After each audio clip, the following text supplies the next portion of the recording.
अगर आज के इस फास्ट दौर में कोई आपके साथ मुखलिस है, कोई आपके साथ लॉयल है, कोई आपके साथ वफादार है,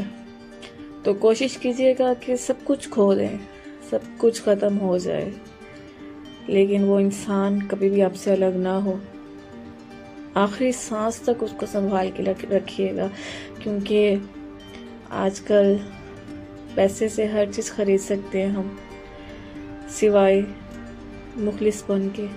और वफा के।